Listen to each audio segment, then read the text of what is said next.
All right, so we have a awesome panel on the renaissance of corporate VCs, moderated by Christina Omari, who ran Corp Dev at Adobe and is now an angel investor. And Christina, I'll let you introduce all the panelists and all that jazz. So we're going to pass the mics. Hopefully these are on. And we're pretty excited. We've got some great corporate VC investors with us this morning. So first, by way of introduction, to my left is Jay Chong from Samsung. And to his left is David Zilberman from Comcast Ventures and Matt Garrett from Salesforce.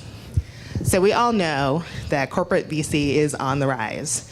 The National Venture Capital Association actually noted that 10.5% of all venture capital dollars last year came from corporate VCs.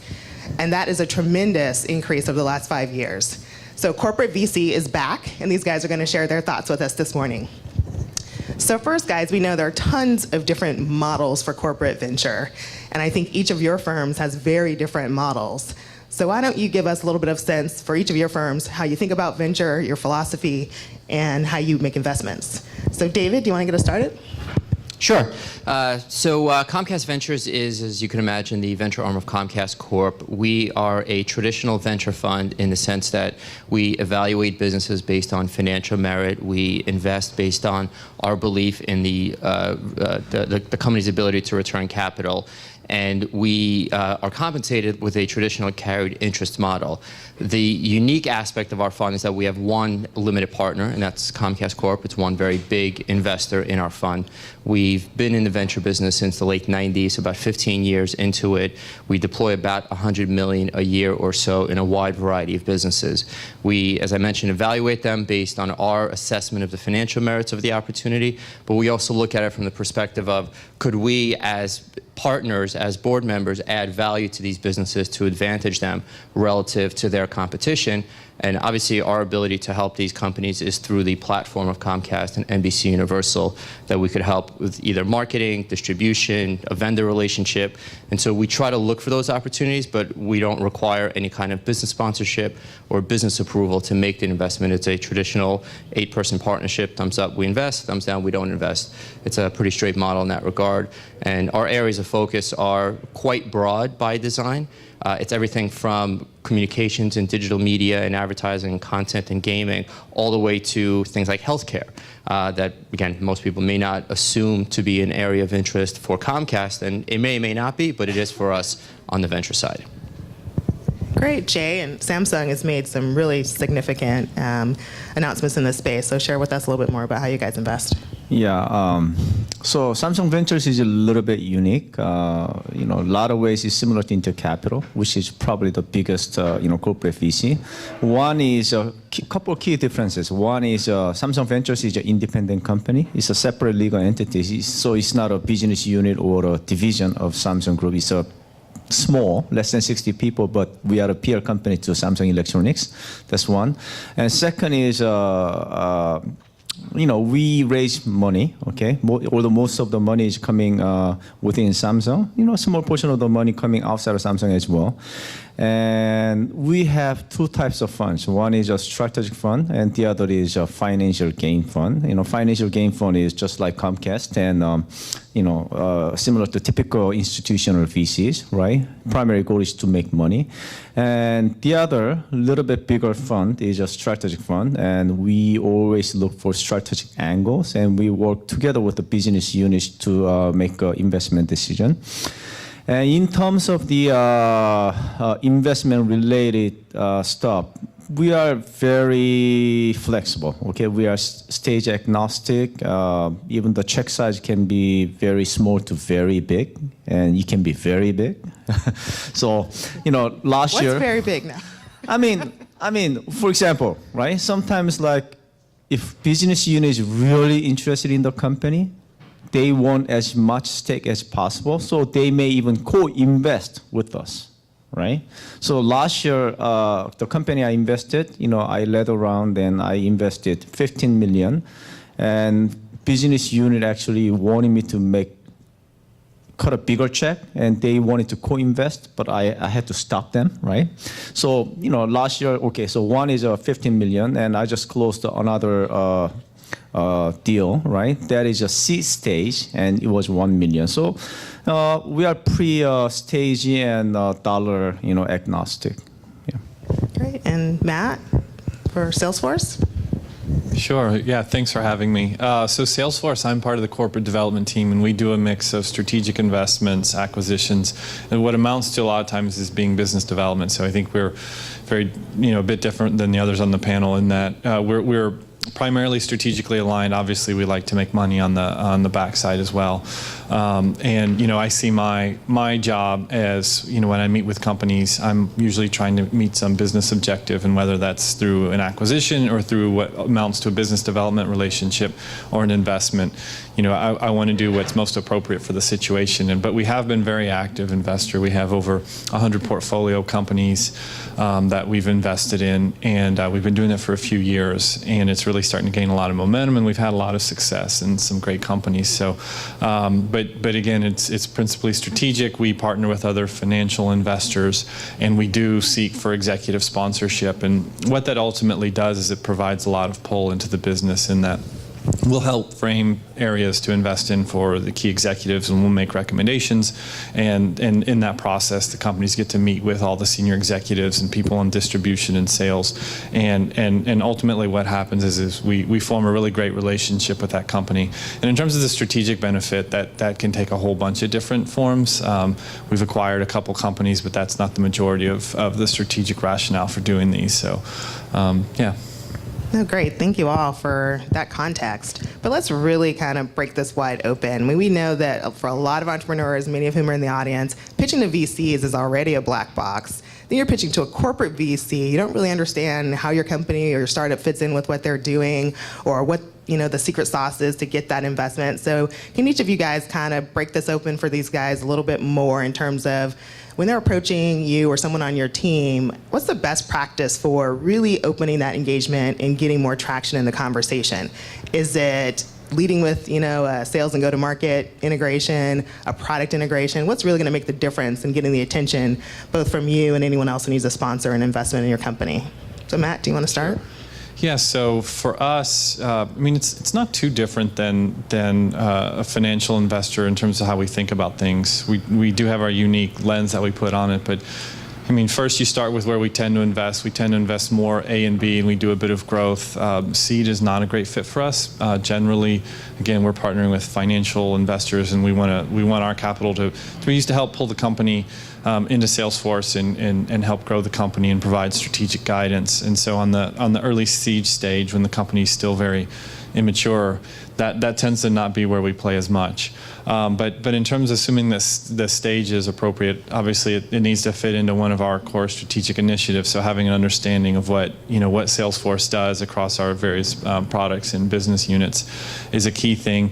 We're very partial to people that are built on the platform. We have our own infrastructure platform called Force.com, and companies can build and run an enterprise app on that. Viva is a public company that's built 100% on Force.com that has been very successful. So we're obviously very partial to those companies, but there's a whole host of strategic initiatives that we're always looking at, and so it's generally, if you think, hey, there's a good fit where you see with one of our businesses or products or some of our strategic initiatives, then we kind of do the same exercise of identifying who's the leader in that space, who do we want to partner with, and who do we want to invest in. And I'd say, just like other financially motivated investors, a warm introduction from someone at Salesforce or another investor that we know well is always a good way to sort of move to the front of the line. Great, thank you. And David, at Comcast, how do you really crack the code and get into the conversation there? Sure, yeah, so really touching on what Matt just said. So look, at the end of the day, raising capital is about building relationships. And so the diligence starts with that very first introduction. So sending a cold email through our corporate website is not a very effective method. Relationships are, at the end of the day, what's vital to building a company, whether that be for recruiting purposes, whether that be for business development and sales, and ultimately an exit. And so networking and getting to us through either portfolio companies, through Comcast, through NBC Universal, through folks that we trust and respect is incredibly valuable, because that's really where we start diligencing, is how that lead came in. And so if you're coming in off the street random without an ability to network, that says something to us about the entrepreneur's ability to build a very successful company with successful people. So our evaluation process is very straightforward. We're very transparent in that we evaluate the deals based on the financial merits. We put the companies through technical diligence, market diligence, whatever is necessary. So that's very straightforward. But that introduction, that connection point is really absolutely invaluable. I completely concur, right? So for Samsung Ventures, since we have two types of funds, I think the approach could be a little bit different, between strategic, investment and the financial gain investment. For the financial gain investment, I completely agree with Matt and David, right? And also, every investor at Samsung Ventures, they look at different things. But personally, obviously, typical stuff, right? Market has to be big. The technology has to be disruptive. And most importantly, I look at team as well. Because it's my belief, I rarely see a company, start with one idea and exit with that specific idea. Normally, they have to change their business model, roadmap, product, direction.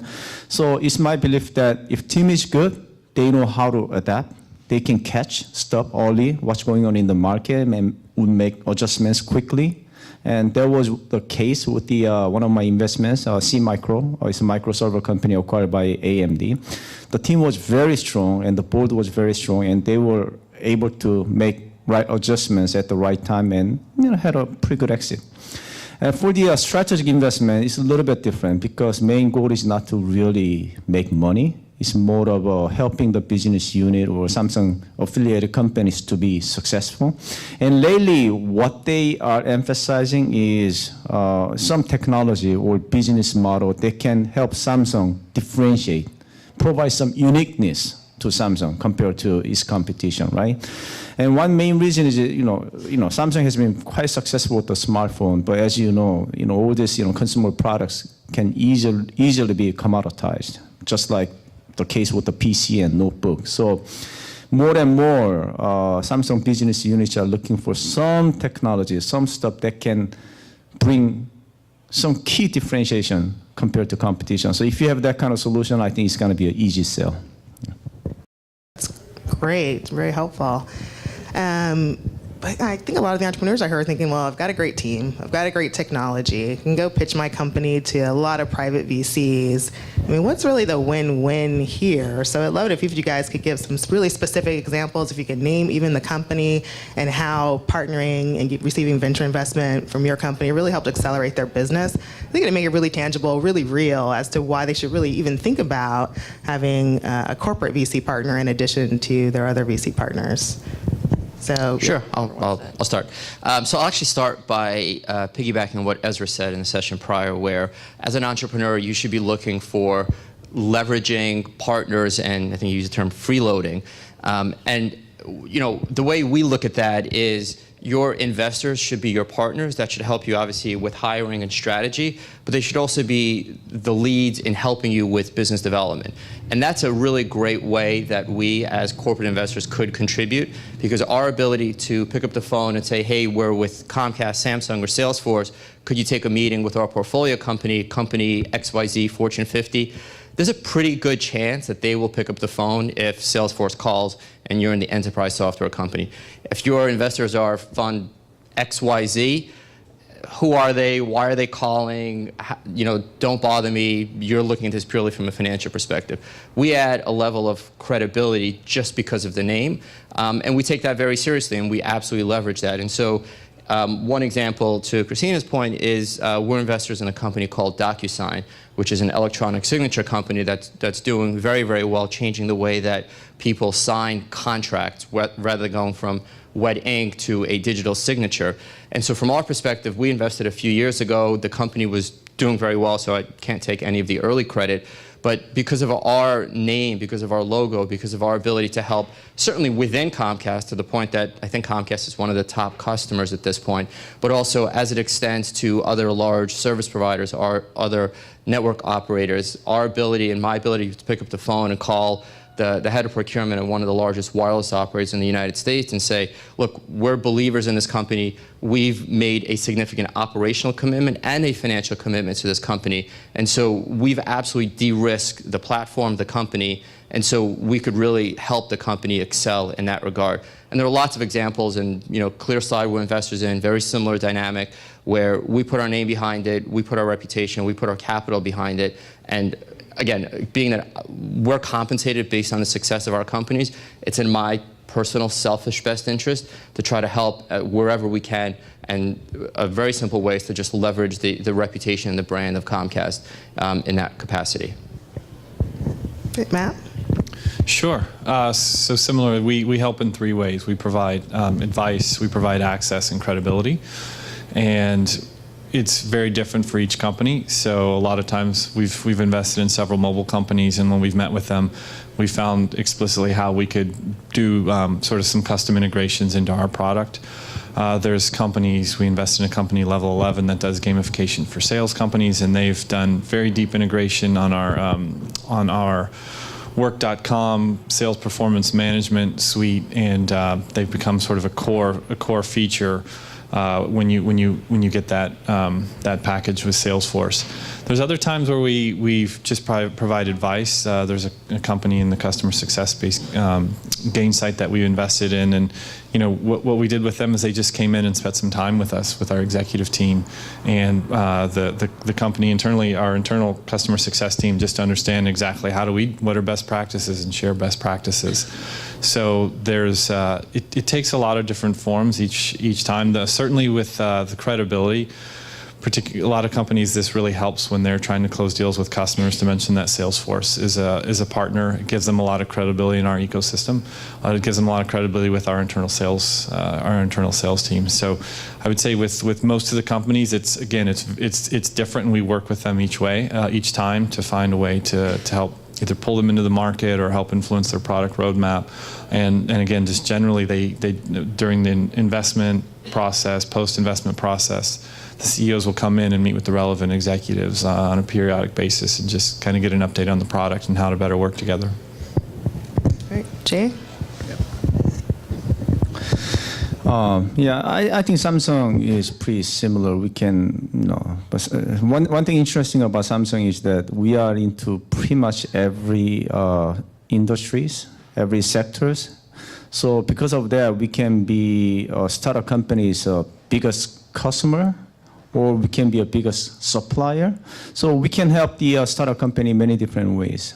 That's one thing. And the other is, Samsung brand is quite good these days. And because of that, having Samsung as a potential investor partner, I think it brings a lot of credibility to the company.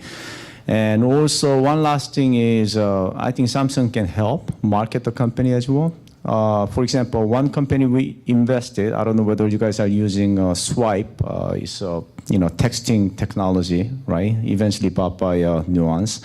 So we invested like $2 million to the company, but we spent over $10 million marketing the technology. So we can actually help the company, build its brand equity. At the same time, I think help on exit as well. Great. So what sectors are you guys on the hunt for now? Yeah, any one of you guys can kick it off. What sectors are you on the hunt for now? You mentioned mobile, payments. What's really topical? Because you're going to get a lot of people passing you business cards in about 5 minutes. So. Yeah. So obviously mobile, right? It's going to continue to be strong. And so I think it's a kind of cliche to continue to talk about mobile. But another thing Samsung is looking at is anything related to cloud computing and data center, and also enterprise. Samsung is very strong in consumer. And lately, from a corporate strategy point of view, we are investigating, potentially getting into enterprise. We are just contemplating. So anything related to enterprise, software or hardware, they'll be, highly interested. And another is data center. Data center is, is getting big, and there has to be a lot of innovation. And that's another area Samsung wants to get in as well. So I would summarize it as a cloud computing, data center, and mobile. Yeah, it's quite broad for us. We, like I was mentioning earlier, we try to look for opportunities where we could help leverage the platform that we have access to. And so if you think about Comcast Cable, there's a massive network aspect to the company. There's a tremendous amount of software that we use, enterprise software. Comcast and NBC Universal employ about 130,000 people. That doesn't include all the recent announcements in the press about the various transactions. So it's a very significant organization, Fortune 50 company. And so there's a tremendous amount of internal IT requirements that we have. I specifically focus and lead enterprise software and security within the group, but we're equally active in content and gaming, web technologies. We've been very active in social over the past couple of years. So it's really quite broad. I'd say the only areas that we probably don't focus on are real estate and life sciences to some extent. But other than that, we're game, we're flexible. So given that we're Salesforce, we tend to focus principally on enterprise software. So we still invest across our core businesses, which is Salesforce automation, service desk, manage service tickets that come in, and marketing. We bought ExactTarget, an email marketing company, so we're building out a broad marketing suite as well. There's other solutions that help augment all of those solutions. So the sales, service, and marketing. Where we're spending a lot of time, in addition to where we've played historically, is we are spending a lot of time in mobile. We released a new mobile platform. Well, actually a new platform you can build your app on, an enterprise app, and run your business from your mobile phone.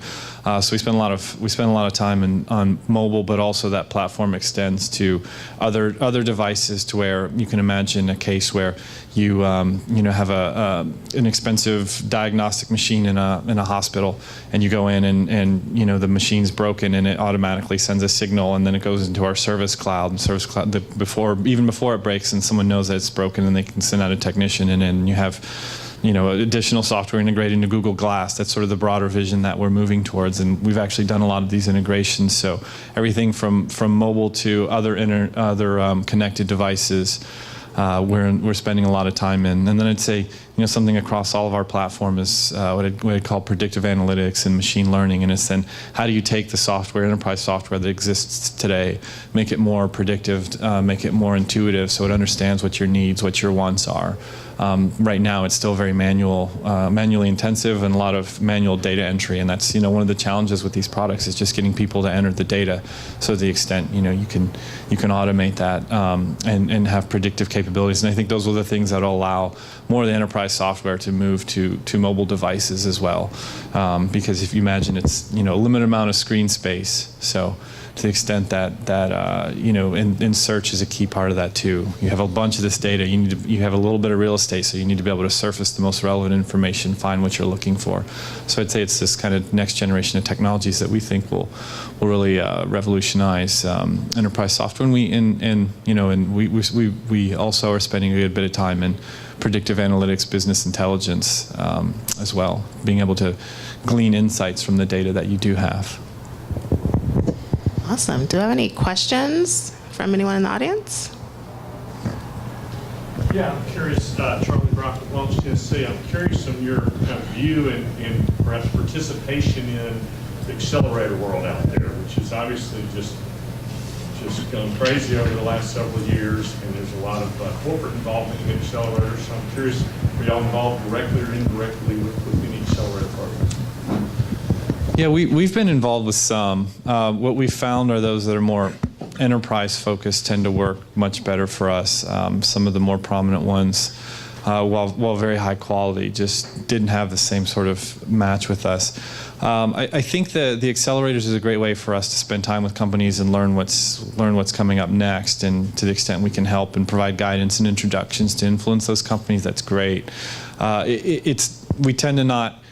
We do partner with a few of these accelerators. And we've invested in several of the companies as well. Again, we tend to not invest as much on the early seed stage, but a lot of these companies coming out of there are pretty mature. So we have had some success with some of the accelerators as well. We've certainly invested in various accelerators. We've invested in companies that have come out of accelerators. I'd say we've had mixed results, to be perfectly honest. Some of the accelerators that we've invested in have done okay. They've been marketing initiatives, quite honestly. Just the companies that have come out for any number of reasons just were not able to raise additional capital. And one of the greatest risks for us for early stage investing is not even the team or the product, but the company's ability to raise additional capital to live another day. And the companies were just not able to do that. We have invested in companies that have come out of incubators. We've done Series A, B, and C, and so forth. But the incubators themselves, mixed results. So Samsung Ventures, we have a very similar case as Comcast, so I don't know what else to say, right? We actually made an investment in Fund of Fund, one of the accelerators,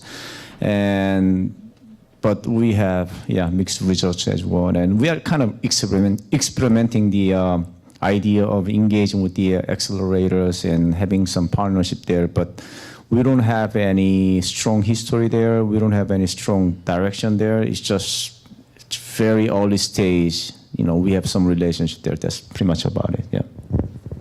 Any other questions? No? Adam Simons, I'm with the Clorox company. We're in the early stages of trying to figure out if we want to get into the corporate venture space or not. And a lot of what we're hearing, the pushback is business units don't really get it. And the expectation is that corporate venture groups are in a very different timeline that may easily fit into kind of a 1 to 3 year business strategy cycle.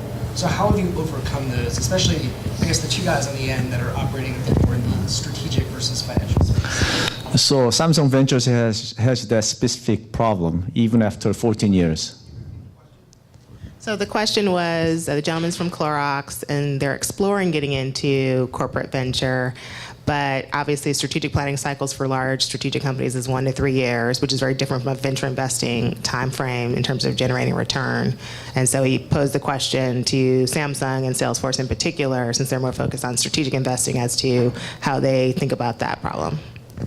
Okay. So yeah, we are facing the exact same problem, okay? And I will share, current problem we are having within Samsung Ventures, and I will give you my perspective, what the potential solution could be, right? Big company is not easy, okay? So one is, obviously, we are having that specific problem, especially our business units. The way Samsung Group is built, either you are a performer or you're out. So if you are the head of the business unit, you're not even sure whether you're going to keep your, chair the following year, right? So you go to the head of the business unit, talk about 5 years out, 7 years out. If I were him, I would not care, right? I have to worry about my financial status quarter to quarter. So for them to, evaluate potential disruptive technology 7 years out, I don't think it's even fair, right? They are not structured that way. But as a venture investor, obviously you want to invest in disruptive technologies. You want to invest in a company that can be on other Twitter, on other Facebook, right? So there's obviously a conflict of interest. So I think, what needs to be done is that we got to separate out the near-term strategic investment from the long-term investment. Right? So we don't know whether there's going to be an exact strategic angle or not, but we have a gut feeling that there may be interest of the business unit and the technology may cross sometime in the future. So if you have that kind of sense, maybe you want to look at that deal and make an investment, right? Because we are a corporate VC, we have to add value strategically. That's my view. So I think we have to separate out the short-term investment from the long-term investment. So for the short-term investment, I believe that Samsung Ventures needs to work together with the business units, because they can evaluate whether a certain deal or technology can make a pretty good impact in the near term or not. But for the long-term investment, I think we need to be more like Comcast Ventures, more independent, right? That's my view. So I think a lot of this depends on what you're trying to achieve in the stage of the company. for Salesforce, when we started investing 5 or 6 years ago, we were still a startup. A decent sized startup, but we were still, and we still sort of have that mentality. And we initially started to seed our SIs, our system integrators, so our partners that would actually do software installation. There weren't many people doing that, and that was a very clear strategic objective. Then we wanted to invest in companies to encourage them to build on our app exchange, our building apps that integrate into Salesforce, and that was a very strategic objective. Subsequently, we've continued to invest, and I would say, for us, given the size of the company, you could acquire those companies, you could partner with those companies, and it would still have a meaningful impact on the company. As your company gets larger, that gets harder to do. Whereas Mark, is our CEO, is still very supportive, and we're still in a space where the technology and innovation is changing so rapidly that we still need to have access to the brightest entrepreneurs and newest technologies, whether it's through partnering or eventually acquiring. And so that's why for us, that's why we don't separate out corporate development, M&A activities versus investing. Now we'll say as we continue to get bigger, and it's harder to have a meaningful impact when you're getting into north of $10 billion in revenue. It's harder for those types of things to have as much of an impact. And I would say also, the positive thing for Salesforce too is that just culturally, a lot of the people who were there have started companies. A lot of the executives were acquired in and now have executive roles. So there's a very entrepreneurial mentality. Our founder was our CEO was the founder. So there's just that kind of mentality. I think if your company's not built that way from day one, it's harder, because the nice thing for me is that our executives still get excited about meeting with startups, because that's sort of where they came from, or they grew up with Salesforce as a startup. So there's just sort of that mentality. So you don't have to explain people, well, why you're doing this, and meet with this 10-person company that only has $1 million in revenue. It's just people inherently get it. So I think there's just a lot of barriers that we don't have, and there's a lot of pull. But having said that, I think as you move forward, I don't know how long, but I think it'll be harder and harder to continue to invest. And that's it's not going to happen anytime soon, because right now the support and our pace of investments accelerating. I'd say, but as the years down the road, as the company gets bigger. Okay, Jay wants the final word here. No, not the final word. I just want to make one comment so that I'm not providing, I'm not misleading, right? Samsung Ventures actually has a separate fund. I told you, right? We have a financial gain fund. For that specific fund, we make an independent decision within Samsung Ventures, and we use that fund to really try to invest in disruptive technologies. And although primary goal is to make money with that fund, but we always think about potential strategic angles. And that's what happened with my latest investment. Is a LiDAR company, right? Obviously, I invested in the company because I think I can make a lot of money, but at the same time, I think there can be a good potential strategic angle with our business units, because, for example, our chip company should take a look at this kind of company as a expansion of the product line. So I think about the strategic angle even for the financial investment. Great. Well, we're out of time. Join me in thanking our panelists for a great panel. Thank you.